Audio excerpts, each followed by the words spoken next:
Hello children. Now today's topic is square roots. Now what is meant by finding square roots? So finding square root means finding the number with the non-square. Finding the number with the non-square.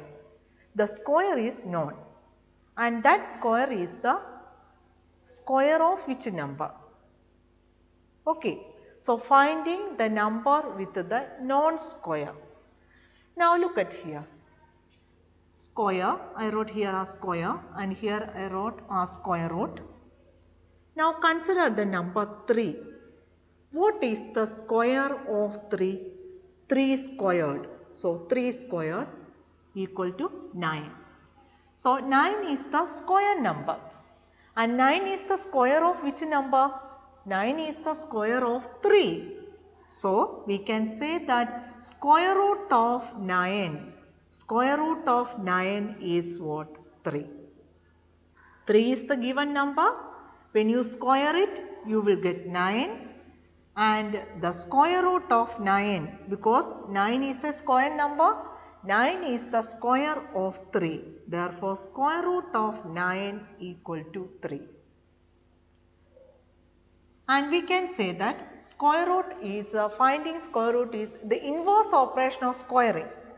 So we already did squaring and we want to go in the reverse order, then we will get to the square root. Now look at here. We know that 1 square equal to 1. 1 is the square of 1. Therefore, square root of 1 is equal to 1. Then 2 square is equal to 4. 2 square is equal to 4. 4 is the square number. 4 is the square of which number? 4 is the square of 2. Therefore, we can say square root of 4 equal to 2. Then again 3 square equal to 9. Then square root of 9 equal to 3. Then 4 square equal to 16. So we can say square root of 16 equal to 4. So finding the number with the non-square is known as finding the square root. Now consider this example. 9 square is equal to 81. 9 square equal to 81. Therefore, square root of 81 is equal to 9. Square root of 81 is equal to 9. Now again we can say that negative 9 the whole square. What is negative 9 the whole square? 81. Negative 9 the whole square equal to 81. So we can say square root of square root of 81 is equal to negative 9. Now this 81 has 2 square roots. 81 has 2 square roots. One is positive. So one square root is positive and other square root is negative. So every natural number has 2 square roots and one is positive and another one is negative. And here we consider only positive square roots. Here we consider only what type of square roots? Positive square roots. And the positive square roots are denoted by the symbol.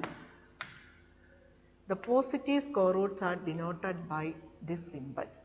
And the name of the symbol is a radical sign or radical symbol.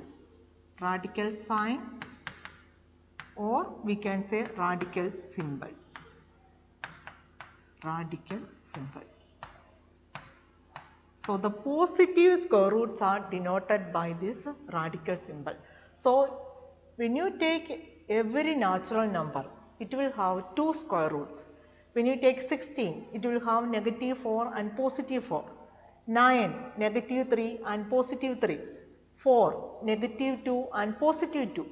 Okay, so when you take every natural number, it will have two square roots. One is positive and another one is negative. And here we consider only what type of square roots? Positive square roots, and the positive square roots are denoted by the symbol. And what is the name of the symbol? Radical sign. Now using the symbol, how we can write it? Now look at here.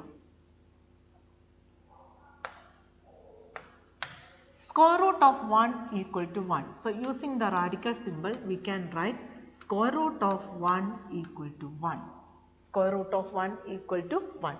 Then next one, square root of 4. So square root of 4 equal to 2. You have to write down the number inside this radical sign. Then next one, square root of 9. Square root of 9 equal to 3. Square root of 16. Square root of 16 is equal to 4. Suppose, what is the square root of 25? Square root of 25. 25 is the square of which number? 5. 5 square is equal to 25. Therefore, square root of 25 is equal to 5. Then square root of 36. 36 is the square of which number? 6. Therefore, square root of 36 equal to 6. Okay. Now look at that. There are two integral square roots of a perfect square number. Okay. A perfect square number has two integral square roots. One positive square root and one negative square root.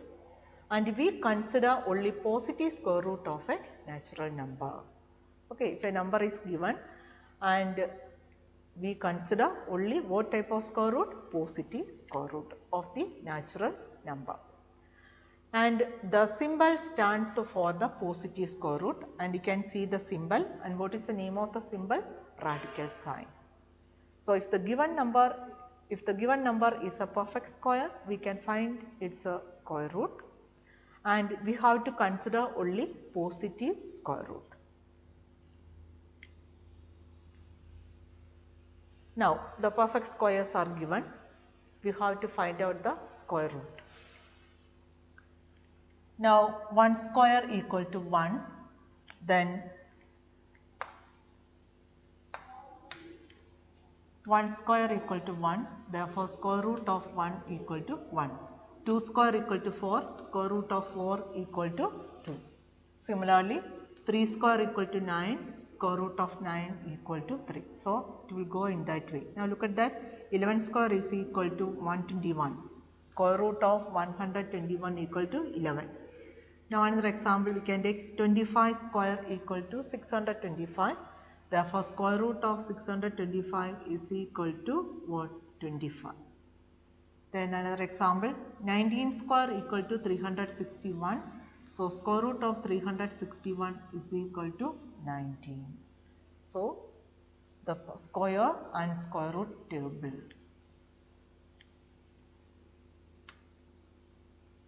Now the applications of square root. So the concept of square root can be useful in a wide variety of problems. Okay, we can apply the concept in a wide variety of problems.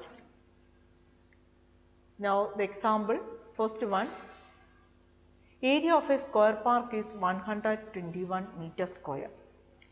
What could be the side of the park?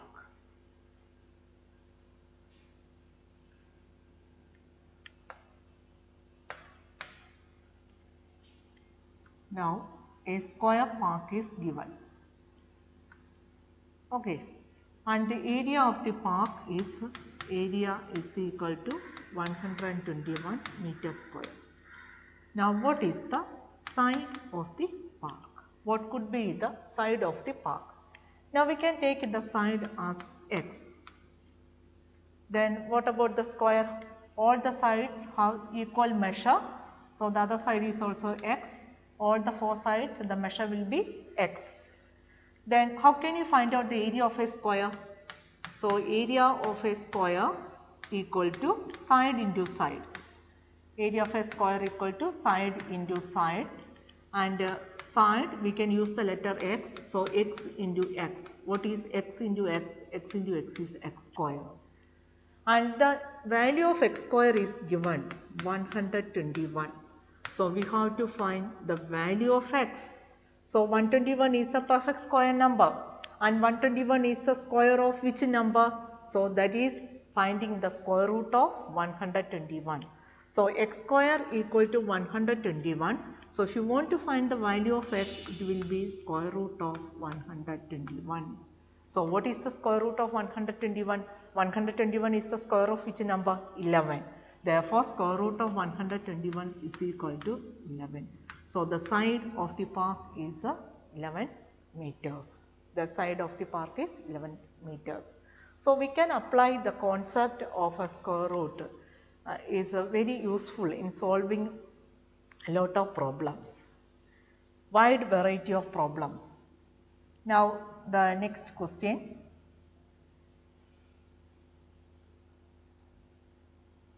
What is the length of the diagonal of a square of side 6 cm? These are two examples. Okay.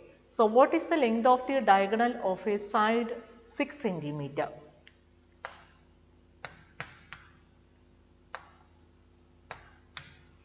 Now here also a square is given. Okay. So we can name the square A, B, C, D, and by joining the opposite vertices you will get the diagonal. Here we are considering only one diagonal because the length of the diagonals are equal. And what is the length of the diagonal of a square of side 6 cm? So here 6 cm I will write, here also 6 cm. What about the other sides? They are also 6 cm each. Okay. Now suppose if you want to find out the value of BD. So BD gives you the length of the diagonal. Now what type of triangle you will get it here? So here the corner angle is 90 degrees. So we can say that triangle DAB is a right angled triangle. And if a DAB is a right angled triangle, right angled at A, so the side BD will be the hypotenuse of the given right angled triangle. So we want to find out the value of this hypotenuse, and if you want to find out the value of the hypotenuse, which property we can apply? Pythagoras property. Okay, and applying the Pythagoras property we can say that BD square, the square of the length of the hypotenuse is equal to sum of the squares of other two sides. Which are the other two sides? AB and AD. Therefore, the measures are 6 cm each. So we can write 6 square plus 6 square equal to 36 plus 36, you will get it as 72. So we have to find the value of BD. So how can you find out the value of BD? BD is equal to square root of 72. So we want to find out what is square root of 72. Then you will get the length of BD. So the concept of square roots can be it is very useful in solving lot of problems. Okay. For example, these are the two examples. So that's all for today's class. Thank you.